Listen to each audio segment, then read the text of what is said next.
கடத்தல் மன்னர்கள் எல்லாமே இப்ப பிஜேபியில தான் இருக்கிறாங்க. ஆர்கே நகர் தொகுதியில ஜெயிக்கும் போது பணமா இறைச்சாரு டிடிவி தினகரன். பன்னீர்செல்வத்துடைய பையன் கல்யாண மண்டபம் 26 லட்சம் ரூபாய் வருது, புலி வருது. அந்த மாதிரி நானும் அரசுக்கு வரேன்.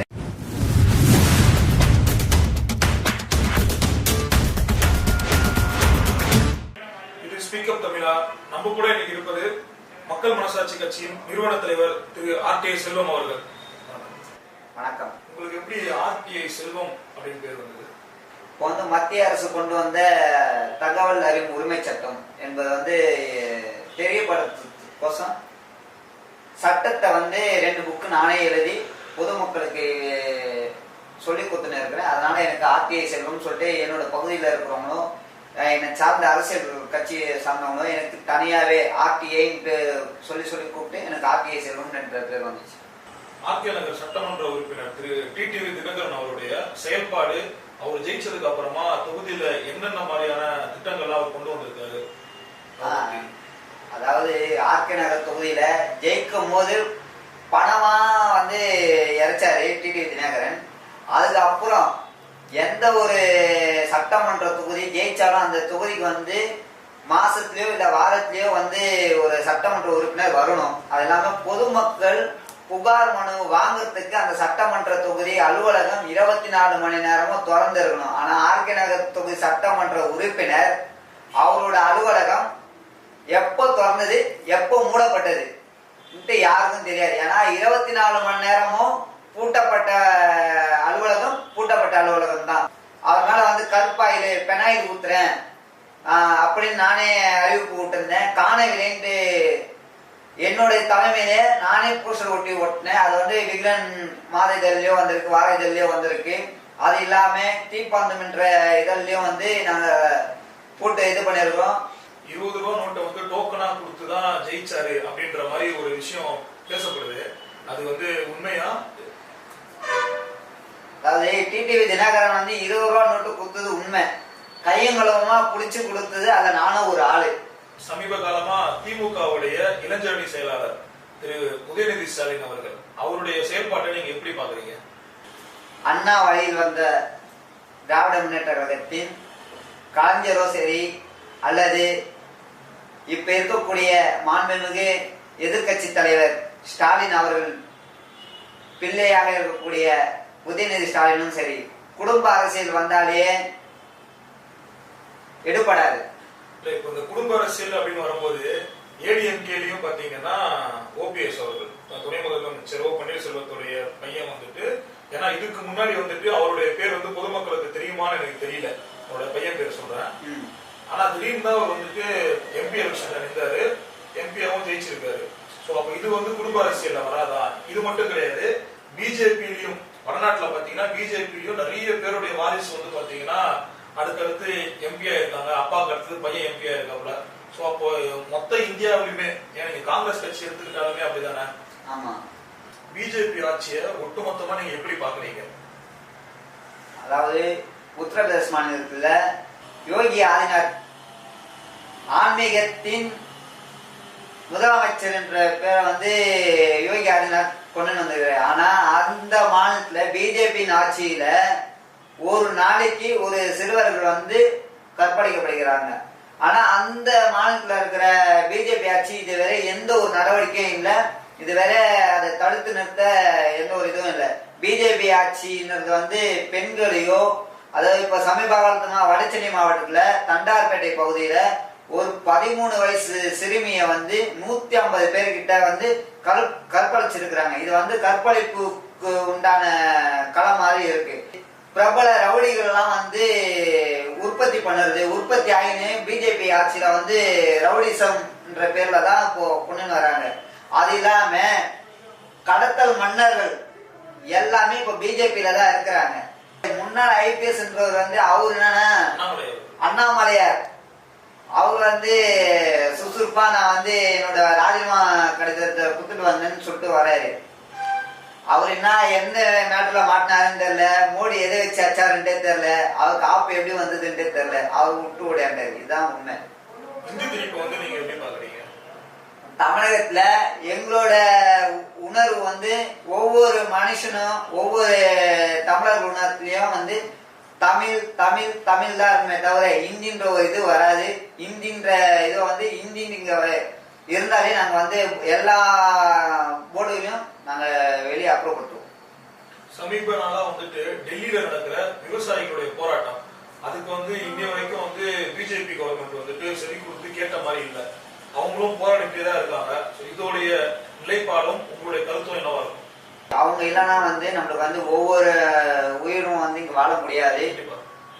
அது எல்லாமே உணர்வு வந்து நம்ம விவசாயிகளுக்கு தான் நம்ம கொடுக்கணுமே தவிர பிஜேபி ஆட்சிக்கோ காங்கிரஸ் ஆட்சிக்கோ கொடுக்கறது வந்து சரியில்லை. இருக்கிற விவசாயிகளை வந்து உயர்த்தணுமே தவிர தாழ்த்தக்கூடாது. சீமான் அவர்கள் வந்துட்டு ஸ்டாலின் போட்டியிடுற அதே தொகுதியில தான் நானும் போட்டியிடுவேன் அப்படின்னு சொல்லியிருக்காரு. இது வந்துட்டு இன்னைக்கு இருக்கிற நிலைப்பாடு எல்லா எதிர்கட்சியுமே எப்படி எடுத்திருக்காங்கன்னா பிஜேபிக்கு ஆப்போசிட்டான ஒரு நிலைப்பாடு தான் எடுத்திருக்காங்க, சீமான் உட்பட. இது வந்து பிஜேபிக்கு சப்போர்ட் பண்ற மாதிரி ஒரு இதா இருக்காதா? ஏன்னா ஸ்டாலின் எதிர்த்து நிக்கிறது வந்து பிஜேபிக்கு சப்போர்ட் பண்ற மாதிரி இருக்காதா? ஓட்டு தெரியாதா இதனால? அதாவது நடிகர் எல்லாமே வந்து பிரபலம் ஆகிறதுக்கு தான் வந்து சினிமாவை விட்டு அரசியலுக்கு வராங்க. இந்த அரசியல்ல வந்து எதிர்கட்சி தலைவர் வருங்கால அவர் முதலமைச்சர்னு சொல்லிட்டு ஸ்டாலினுக்கு வந்து தமிழகத்துல எல்லாருக்கும் தெரியும். ஆகையால் அவரை எதிர்த்து நின்றா நான் எதிர்கட்சி தலைவரை வந்து எதிர்த்து நின்றேன் அப்படின்னு சொல்லிட்டு எல்லா பேப்பர்லயும் வரும் அப்படின்ற நோக்கத்துலதான் நாம் தமிழர் கட்சி ஒருங்கிணைப்பாளர் அதை எதிர்பார்த்து நிக்கிறாரு. அது இல்லாம இவரு யார் எதிர்த்து நிக்கிறாருன்னா இலங்கை தமிழர்களை வந்து அவங்களுக்கு வந்து இப்போ பேரம் பேசலாம், அவங்க கிட்ட இருந்து எதனா ஃபண்டு வரும், அந்த அந்த நோக்கத்துல அவர் நிக்கிறதுக்கு வாய்ப்பு இருக்கு. இதனால வந்து திமுக எந்த பாதிப்பு இருக்காதா? ஏன்னா அவங்களுடைய ஓட்டு வந்து பிரியறதுக்கு வாய்ப்பு இருக்குமா? திமுக ஜெயிக்க போறதுதான். அது சீமான் வந்தான்னா இருக்கு அல்லது ஏடிஎம்கே எடப்பாடி ஐயா அவர்கள் வந்தான்னா இருக்கு. ஜெயிக்க போறதுதான். ரஜினியோட ஆன்மீக அரசியல் பத்தி நீங்க என்ன நினைக்கிறீங்க? தமிழ்நாட்டுல வந்து எடுபடுமா? இது வந்து நாத்திக பூமி, பெரியார் வாழ்ந்த மண்ணுனால இங்க வந்து ஆன்மீகத்திற்கெல்லாம் இங்க வந்து இடம் இல்லை. இனியும் வரும் காலங்களும் வராது. ஏன்னா இங்க வந்து பெரியாரிஸ்ட் வந்து நிறைய, அதனால வராது. ரஜினியா இத்தனை வருஷமா அரசியலுக்கு வராம இப்ப வந்துட்டு பாத்தீங்கன்னா பழைய முதலமைச்சர் ஜெயலலிதா அவர்களும் கிடையாது, கலைஞர் அவர்களும் கிடையாது. இந்த காலத்துல ஏன் அவர் வரணும்? இதுக்கு முன்னாடியே அவர் வந்திருக்கலாம் வரதா இருந்தா. இவங்க இல்லாதப்ப ஏன் அவர் வரணும்? அண்ணா திராவிட முன்னேற்ற காலத்தும் நம்மள அடிக்கும்ட்டு அந்த ஒரு பயம் இருந்துனே இருந்தது. இப்ப அம்மையாரும் அதே மாதிரிதான் இருந்தாங்க. ஆனா இப்ப மூப்பனார் இருந்தப்ப பாத்தீங்கன்னா டிஎம்கே மூப்பனார் அந்த கூட்டணிக்கு வந்துட்டு ரஜினி ஆதரவு தெரிவிச்சிருந்தாருல, அது வந்து எடுபடாத அரசியல் தானே. அந்த தேர்தல பாத்தீங்கன்னா மூப்பனார் திமுக இவங்களுடைய கூட்டணி தான் வந்து ஜெயிச்சது. அதுக்காக வந்துட்டு உங்களுக்கு தெரியும் நினைக்கிறேன், அண்ணாமலை படத்துல வந்து ஒரு பாட்டு ஒண்ணு வரும், ரெக்க கட்டி பறக்குதையா அண்ணாமலை சைக்கிள் அப்படின்ட்டு. அந்த பாட்டு கூட இந்த தேர்தல் ப்ரமோஷனுக்காக தான் அந்த பாட்டு வந்து அந்த மாதிரி ஒரு லைன் எழுதுறாங்க அப்படிங்கிற வரைக்கும் ஒரு இது இருந்தது. ரஜினி வந்து எப்படின்னா ஒவ்வொரு படம் வரும்போது நான் அரசுக்கு வரேன், அதாவது புலி வருது அந்த மாதிரி நானும் அரசுக்கு வரேன் 90ல இருந்து இப்போ வந்து 2020 ஆயிடுச்சு. இன்னும் வராரு, இனிமேலும் வர போறாரு. அதாவது சொல்லிட்டாரு இன்னும் வரல. கொஸ்டின் தானே, வருவாரா வரமாட்டாரா அவங்களே போட்டுக்கிறாங்க. மீண்டும் வருவாரான்ட்டு அவங்களே போஸ்ட் போட்டு அவங்களே ஒட்டிக்கிறாங்க. அப்பயே தெரியலையா இனிமேலும் வர மாட்டாரு, புலி வருதுன்னு சொல்றாங்க. ஆனா இனி கூட வராதுன்னு தெரியும். இப்ப ரஜினி வந்து வந்துட்டாருன்னு வச்சுங்க. ஏன்னா இப்போ சொல்லிட்டாரு 31ஆம் தேதி கட்சியை வந்து தெரிவிக்க போறேன் அப்படின்னு சொல்லியிருக்காரு. அவர் வந்ததுக்கு அப்புறமா அவர் எப்படி தனிச்சு நிற்பாரா, இல்லனா மக்கள் எதிர்பார்க்கிற மாதிரி பிஜேபி கூட கூட்டணி வைப்பாரா, இல்ல அவருடைய நண்பர் திரு கமலஹாசன் அவர் கூட வந்து கூட்டணி வைப்பாரா? அவர் வந்து யார் கூட கூட்டணி வச்சாலும் சரி ஜெயிக்கிறதுக்கு ஒரு 20% இருக்குன்னு வச்சுங்களேன். ஆனா வந்து காவிக்கு இங்க வந்து இடம் இல்லை, இங்க எடுபடாது. எதுனா பிஜேபி ஆட்சிக்கு இங்க எடுபடாது. ரஜினி அவர்களே என்ன சொல்லியிருக்காங்கன்னா, அவங்க கட்சியில இருக்கிற உறுப்பினர்கள், செயலாளர்கள், முக்கியமான நிர்வாகிகள் எல்லாருமே வந்து பாத்தீங்கன்னா அவங்க இருக்கிற போஸ்டிங்க வந்து வெளியில வந்து ப்ரொஜெக்ட் பண்ணக்கூடாது. இந்த கார்ல ஸ்டிக்கர் ஒட்டுறது, சிலவங்க அட்வொகேட்டா இருப்பாங்க கட்சியில, அந்த அட்வொகேட் ஸ்டிக்கர் கூட நீங்க யூஸ் பண்ணக்கூடாது அது இல்லாம எந்த ஒரு இடத்துலயுமே கட்சியோட பேரை வந்து நீங்க யூஸ் பண்ணி அதன் மூலமா வந்து நீங்க பயனடைய கூடாது அப்படின்னு தான் ரஜினி அவர்களே சொல்லியிருக்காரு. ரஜினி கவனத்துக்கு ஒரு இந்த நேர்காணல்ல சொல்றேன்.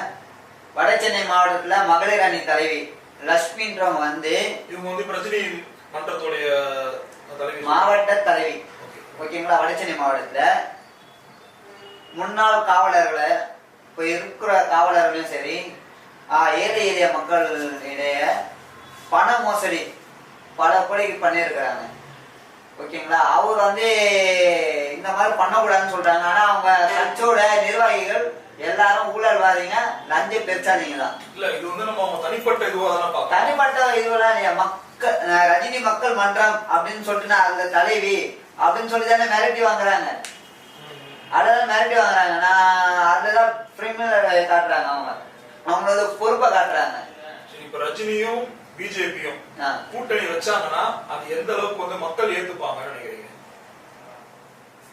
ரஜினியும் பிஜேபியும் வச்சாங்கன்னா திருப்பி வந்து இங்க காவிகள் நடமாட்டம் அதிகமா இருக்கும். வடநாட்டுல நடக்கிற மாதிரி கொலை, கொள்ளை, பாலியல் வன்கொடுமை எல்லாமே நடக்கும்.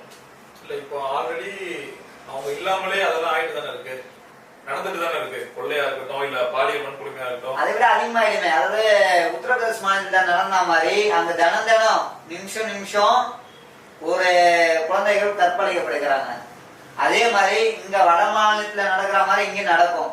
வட மாநிலத்துல நடக்கிற மாதிரி இங்கேயும் துப்பாக்கிகளை விற்கிற மாதிரி நிலைமைகளோ கத்தி விற்கிற நிலைமைகளோ தான் ஏற்படும். சரி, இப்ப ரஜினி அவர்கள் ஜெயிச்சிட்டாருன்னு வச்சுக்கீங்க. ஜெயிச்சிட்டாருன்னா காவிரியை வந்து தமிழ்நாட்டுக்கு கொண்டு வருவாரா?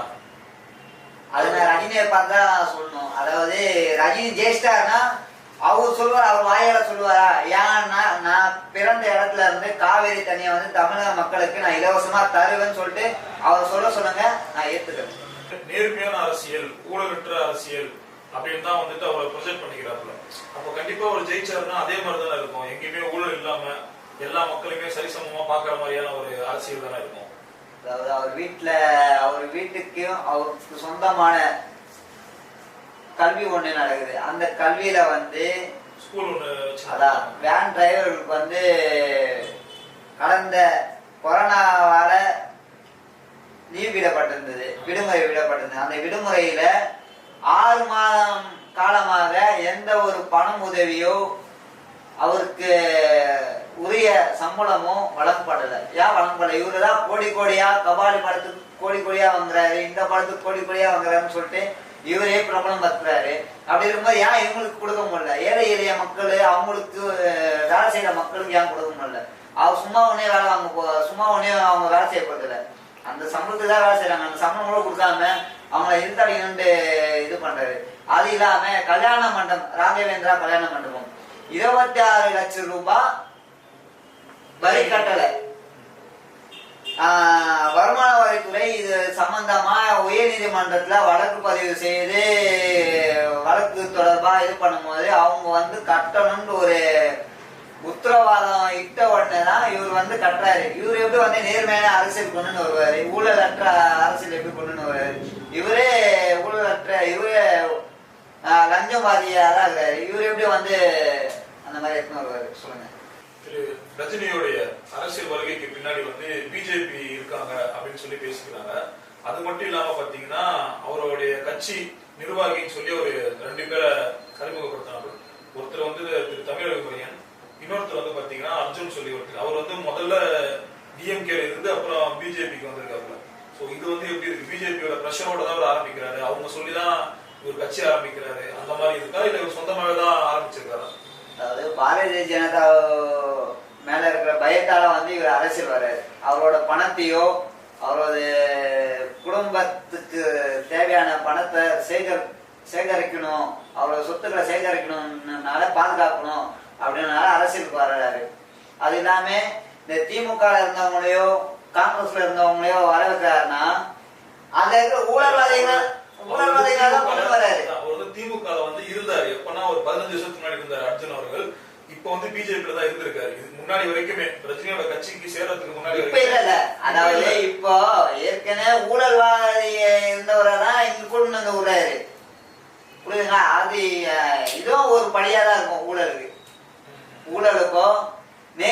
அரசியல் இருக்காது. தமிழகத்துக்கு ஏத்த மாதிரி பண அரசியல் தான் இங்க வரும். ரஜினி அரசியலுக்கு வந்ததுக்கு அப்புறமா அவருடைய வாரிசா வந்துட்டு யாராவது அறிவிப்பார் நினைக்கிறீங்களா?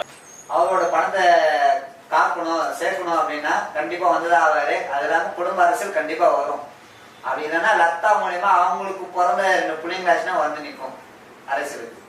பிரேமலதா விஜயகாந்த் அவர்கள் என்ன சொல்லியிருக்காங்கன்னா, நாங்க வந்து 234 தொகுதியிலுமே தனிச்சு நிக்க போறோம் அப்படின்னு சொல்லியிருக்காங்க. அதே பேட்டியில வந்து தொடர்ந்து நாங்க அதிமுக கூட்டணியிலே இருப்போம் அப்படின்னு சொல்லியிருக்காங்க. இந்த ரெட்ட நிலையை பத்தி நீங்க என்ன நினைக்கிறீங்க? பச்சோந்தி அரசியல் இது. அதாவது பச்சோந்தி அரசியல் வந்து எப்படின்னா, இங்கேயும் பணத்தை வாங்கணும் அங்கேயும் பணத்தை வாங்கணும், ஆனா நாட்டு மக்களுக்காக எதுவுமே நாங்க செய்ய மாட்டோம், செய்யவும் முடியாது. இதுதான் பச்சோந்தி அரசியல். இவங்க வந்து பச்சோந்தி அரசியல் பண்றாங்க.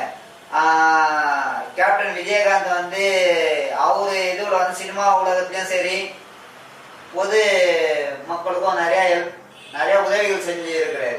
ஆனா பிரேமலதா விஜயகாந்த் என்ன பண்ணிருக்கிறாங்க, இது வரையும் யாருன்னா அவங்களால வாழ்ந்திருக்கிறாங்க அப்படின்ட்டு இவங்க உணவை வச்சு யாரும் சொல்லுங்க, நான் பாதிமையும் சேர்த்துக்கிறேன்.